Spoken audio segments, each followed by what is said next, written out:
Here's a very simple truth. You can't export what you don't already have in stock. I remember Howard Hendricks told us this in seminary many times. He said, you cannot impart what you do not possess. And it's so true. Jesus said, your love for one another will prove to the world that you are my disciples. So if we want to have any influence for the sake of Jesus outside these walls, then we better first of all, inside these walls, be sure that we know how to love each other. Today we start a series, as Jonathan mentioned, called Together. It's dealing with the core essentials of what you could see when the church first began. Inside these walls, together, what kind of people are we? What are we like? It's based on the description of the church as it began. And in Acts 2:42, we can read, they were devoting themselves to the apostles' teaching and to the fellowship, to the breaking of bread and to prayer. You can just kind of picture them, imagine them when they get together, doing the kind of things that really cause growth and that really show how they care for each other. It goes on to describe how from house to house they would go and to share together and encourage each other. House to house makes me think they were hospitality experts. They knew how to care. They knew how to show kindness to each other. I heard from an expert on hospitality recently, and he told about a training that he was to give to a major European financial institution. But before the seminar began, he decided he was going to go visit one of their largest banks the day before. And so he walked in. His idea was he would go and he tried to get change for a $100 bill, 100 euros.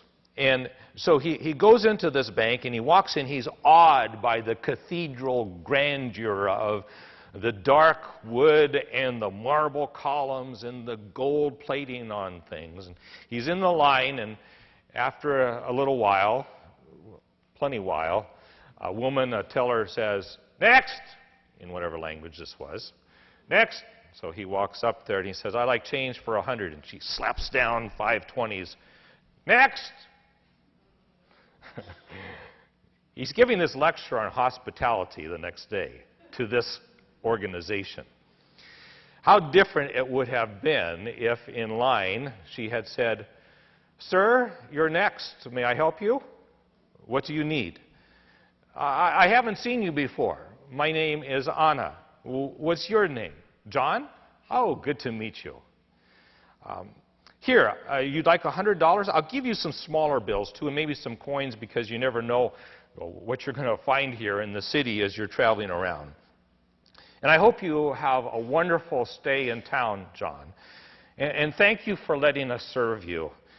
Please come see us again. Goodbye. Now, in which of those banks do you think he would come back? Barb, a woman, decided she was going to check out the hospitality at another church in town. When she went there, no one greeted her at the door when she entered. A man in the lobby couldn't tell her what time the service started. A woman, when she came into the sanctuary and she sat down, it's like she was invisible. Nobody noticed her. Until somebody did. A woman with a busload of kids came by and gave her the glare, "This is my pew" kind of look, you know. And so she had to kind of shuffle over. Afterward, not one person came up to her or greeted her. The regulars, in fact, were all gathered together in their small groups talking. Nobody seemed to notice her. So my question is, do you think she'll come back to that church? Hospitality is a family affair. Hospitality is defined as the friendly and generous reception and entertainment of guests, visitors, or strangers. It's what, in fact, you would find if you could have walked into a gathering of the church in the book of Acts. because they understood they were family. They knew, at least at that moment, you were a guest. And so it's how we treat people, especially guests. Many people can come into a gathering of believers today, to a local church, and feel very isolated and feel invisible. One woman who's a regular attender here at Forcey shared she was looking to get a haircut, and she noticed another woman at church who had a haircut the style that she wanted, but she didn't know who this woman was, so she came up and introduced herself and said, "I really admire your haircut." And they got into a conversation and began talking, and found out that this other woman with the nice haircut had been coming to Forcey for 4 years, but didn't really know anybody. I heard also about a person who had been singing in the choir here at Forcey for 25 years. And I love what they're doing in the choir now. They're sharing stories, their testimonies, and a bit about their life. And it's been done in the past, and it's being done again here at Forcey recently. But as the people around her heard her story, a lot of them said, "I never knew that about you." People who had been around her for 25 years. Now, obviously, we don't know everything about each other, and so we're going to hear something new when we start to tell stories.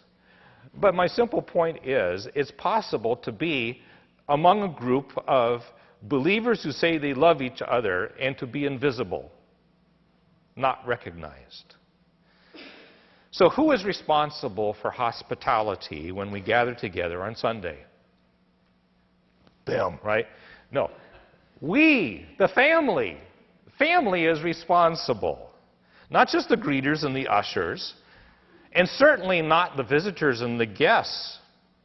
I mean, how many times have we heard, or maybe even said, well, all they needed to do as a visitor was to introduce themselves, and I'm sure we'd start a conversation. Or they left because they never really connected here at Forcey. Now, it's true, some people really don't want to connect. But you see how ridiculous this is. You don't leave hospitality up to the guest, because it's not their home, at least not yet. You don't do that at home. You don't expect that of guests who come and visit you at home. Why do it here at Forcey? Because this is family too. Hospitality is a family affair. It is the standard, it is the bar, the measure, the core value of our Father's home. And that is how everyone is treated by everyone else in His family. Philippians 2, Paul writes, "In humility consider others better than yourselves. Each of you should look not only to your own interests, but also to the interests of others." Because that's exactly what Jesus did. And he goes on to describe how even though He is God, He did not regard equality with God and all the rights and privileges of that as something He would hold on to, but He was willing to let go in order to take on the very form, the being of a servant, and to die in our place, because He was more concerned for others than for Himself. See, that's the heart, the character, the standard, the value, the measure of this family. James, the physical half-brother of Jesus, understood this when he wrote in James chapter 2.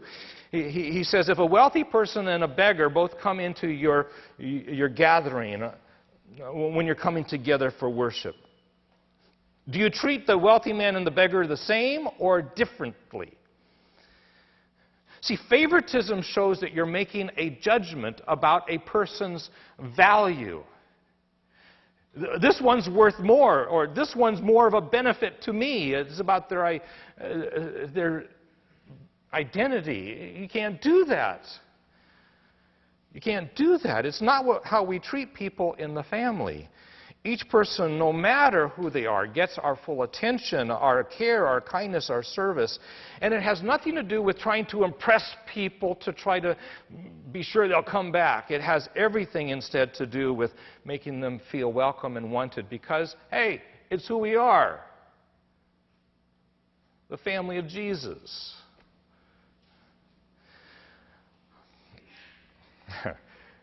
Disney recognizes this. And I'm sharing this because I was actually shocked when I read what I'm going to share with you. In Disney World, there's the Polynesian resort. They adopted a certain set of core values I want to read to you. And just listen to what they sound like. Core values, Disney World, Polynesian resort. Love unconditionally. Show an interest beyond what is required. Assist others who need help. Respect others. Learn about them. Act consistently with your words and your beliefs. Let your life match your talk. Be positive instead of negative and critical. Go out of your way to make others feel at home.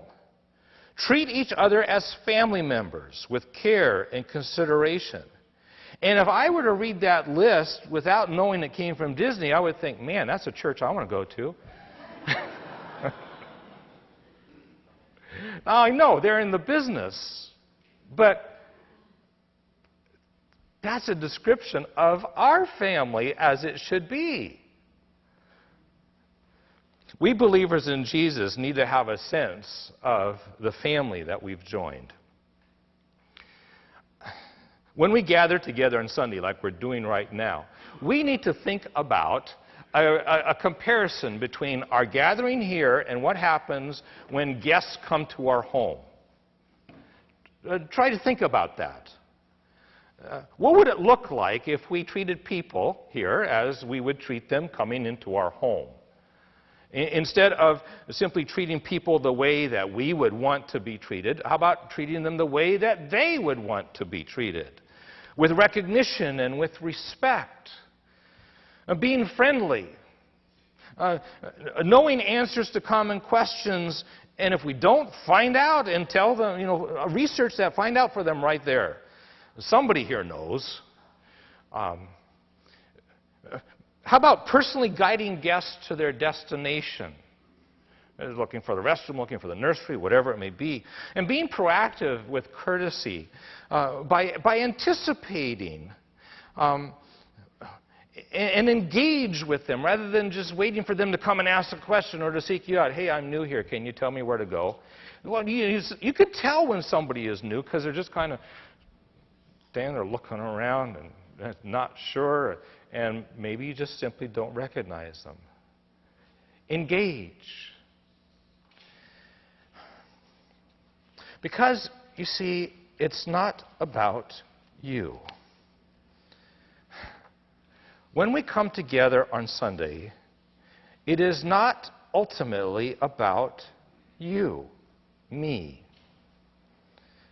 Typically, I think each of us, I know this, we come on Sunday wanting something, and we want encouragement, we want escape, to recharge our spiritual batteries. We want a friend who can listen to us. We want to worship, we want to be inspired, we want to be taught. And all these things are absolutely necessary and wonderful and good, and they are some of the reasons we have for coming together like we do on a Sunday. But if that's all it is, then it's all about me and whether my needs are met, and we mentally rate the experience about how well we got what we hoped for. And that's not the family. There's an example, by the way. There's an example in Scripture of people who wanted something for themselves when they got together, when they gathered for worship. And it's not a recommended example, by the way. In 1 Corinthians 11, we read this. Paul writes, "When you meet together, you are not really interested in the Lord's Supper. For some of you hurry to eat your own meal without sharing with others." Put it this way. People coming together, believers coming together, gathering, are making the gathering their own private affair rather than about the Lord and His body, the body being other people, the good of others. And Paul goes on to say it brings grief to Jesus and judgment to the church. We are to love each other and prove that we are Jesus' disciples. Love is a vague word. It's applied to all sorts of things. Oh, I love chocolate. Oh, I love pizza. Oh, I love that dress. You know, it's applied to all sorts of things. And so the Bible has to spell it out for us and does a good job at spelling out sincere love in Romans chapter 12. What is the genuine article and not mere play acting? Paul writes, love must be sincere, genuine. And it can only happen in a relationship with action, not a feeling, it's a choice.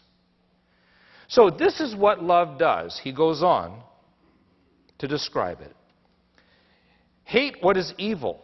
Cling to what is good. It has two sides to it.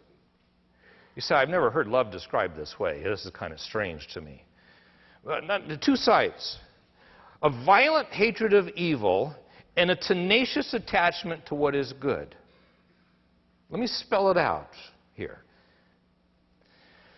Love rejects what is gossip, rumors, assumptions, assuming somebody is doing something wrong or has a wrong motivation before you really know all the facts. Oh, she didn't return my call, so she's untrustworthy. Oh, he didn't smile when I walked by. He's a very angry person. We do that. I know we do that. Maybe something is going on and there's another reason for why she didn't call back or he wasn't smiling at the moment. See, the opposite of that is choosing to believe good things about that person, right motives, unless you are absolutely proven that there's something wrong going on here. And of course, to even do that, you double check the facts. Be positive rather than negative. Thank you, Disney. But Paul writes, God says, be devoted to one another in love. Honor one another above yourselves. We need to act like a healthy family, not dysfunctional. And that means we have an intimacy, we have a tenderness for each other, an interest beyond what is required. We go the extra mile. Respect, care, consideration, others first. Hey, it's the family standard. Paul writes, never be lacking in zeal, but keep your spiritual fervor, serving the Lord. Literally set on fire with a passion for Jesus and what He's doing. We need to be living billboards of excitement about what God is doing, because after all, He's the God of the extraordinary.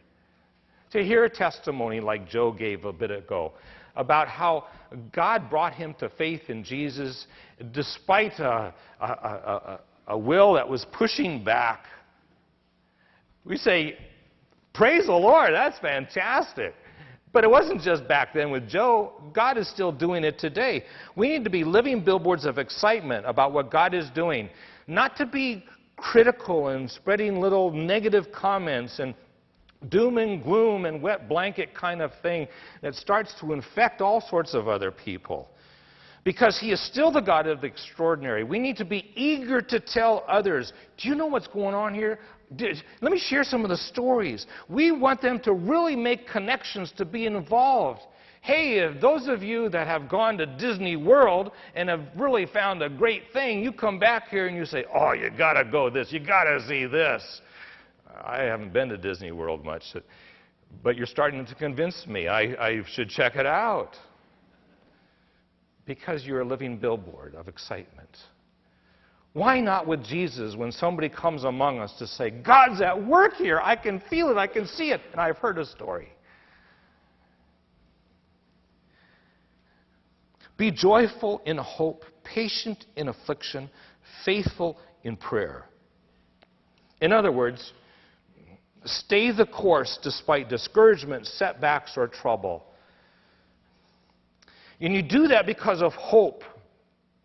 Because you believe God still hears and answers prayer, so you are faithful in praying for God's glory and God to do some tremendous things among us, as He is doing. Paul writes, share with the Lord's people who are in need. Practice hospitality. Literally, it says, pursue hospitality. The idea, give it everything you got. This is not just how we treat others like us and believers, but rather all people, including unbelievers from all walks of life. Paul writes, bless those who persecute you, bless and do not curse.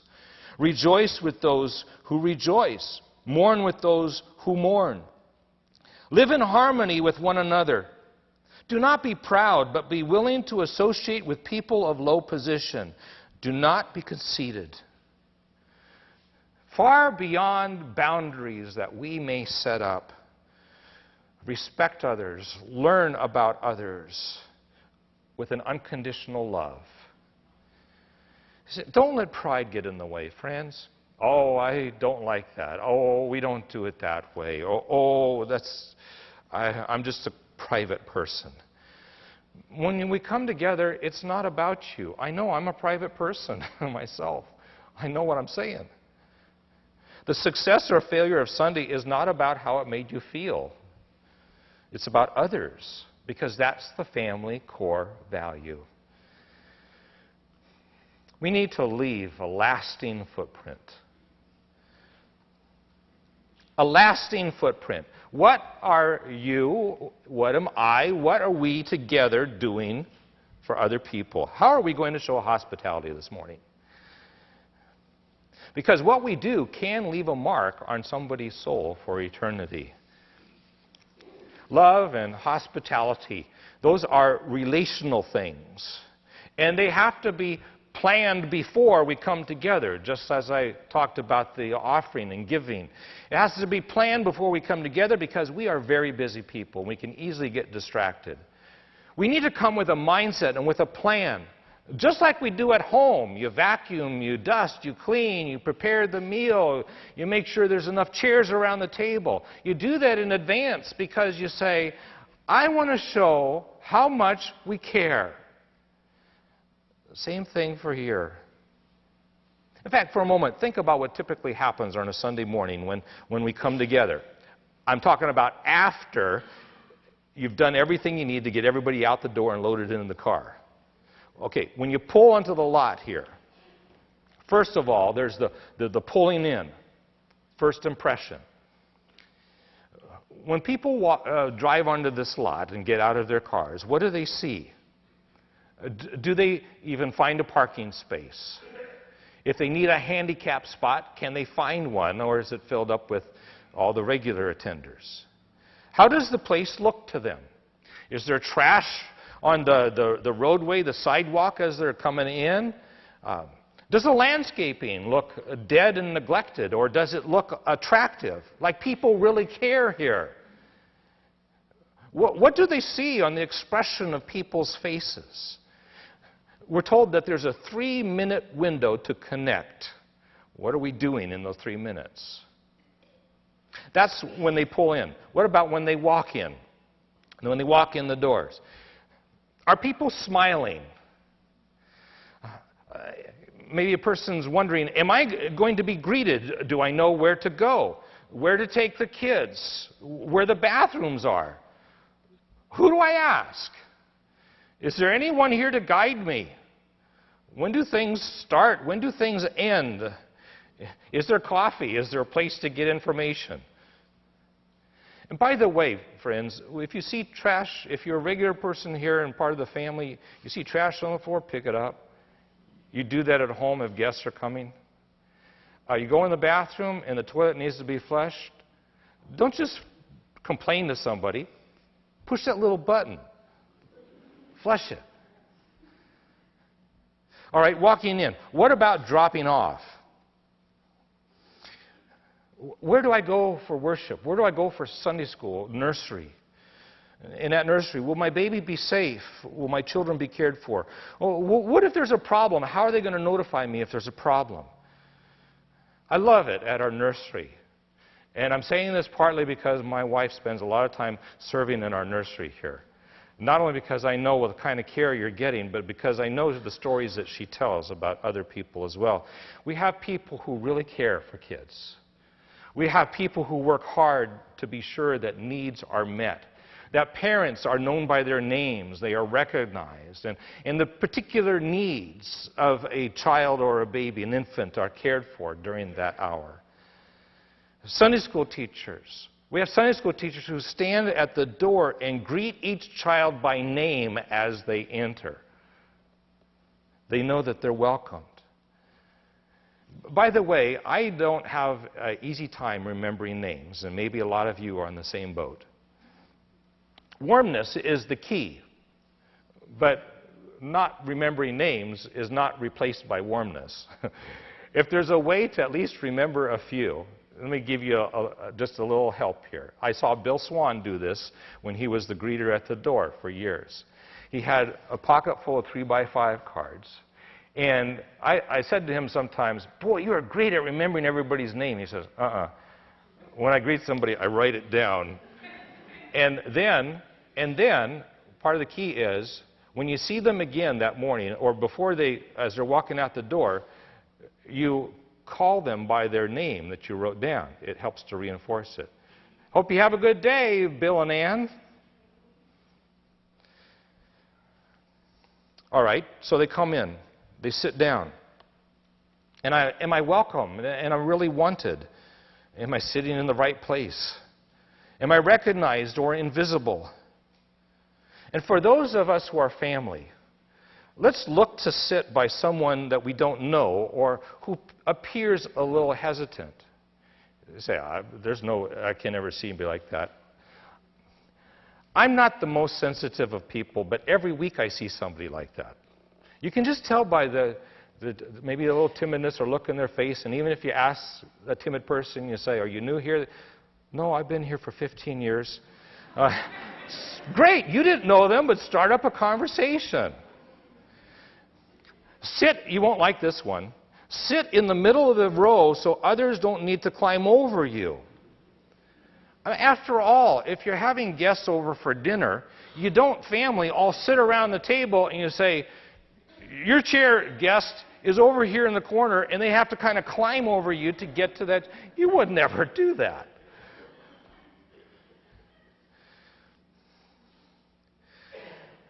So you're sitting down. They wonder, is there an eagerness here? Do I sense it for what's coming? An anticipation about what God is doing here. A sense that God is present. And here's another thought about sitting down. Neva always brings activity for kids. And I got to be honest with you, a number of times that she does it, she always did it for our boys. We always had our boys with us in church. A number of times that she's done it, I just feel annoyed. I say, if they didn't bring stuff for their kids, just leave them alone. Don't make a point. But she has drawing pads and pencils and little toys and things, and she will reach over and hand, if they see the kids are a little fidgety a little bit, and I'm embarrassed. And then I realize, no, I'm selfish. I'm just pure selfish because I see how appreciative the parents are, and I see how it quiets down the kids so the parents can actually listen. They just didn't prepare or forgot about it or something. But see, you don't do that unless you're thinking when you come here, I got to be ready because there's somebody that's going to need something, and I want to be there for them. All right, what about picking up? Kind of like gathering plates and coats when guests are ready to leave your home. Well, affirm and appreciate. Oh, so good to have you share with us today. What about when they're walking out? Kind of like walking them to the car at home and making sure the driveway lights are turned on. What tensions or questions might they have? Do they have the information that they need? Do they understand who we are and what we're really about? Do they know maybe what's next if they're asking that kind of a question? And then finally, What about when we, even as family, are driving off back home? Focus and forgive. What do you talk about after church? Criticisms of how you were disappointed? The people that you used to see that you don't see anymore? Or do you have stories to tell of new people that you've met? Things you've learned of someone who has encouraged you? Because I can guarantee you there's plenty of people like that around here. Who is responsible for hospitality after all? We are. Oh, that blesses my heart to hear that. It's the power of together. Changed lives and sharing and learning and growing together with changed relationships. The people of the world hunger for stuff like this. And if you've shown hospitality, you've done something that has made an investment for eternity. A lasting footprint. You've showed hospitality in a relationship way. You made a connection with an eternal soul. You acted with a love that really showed what the family is like.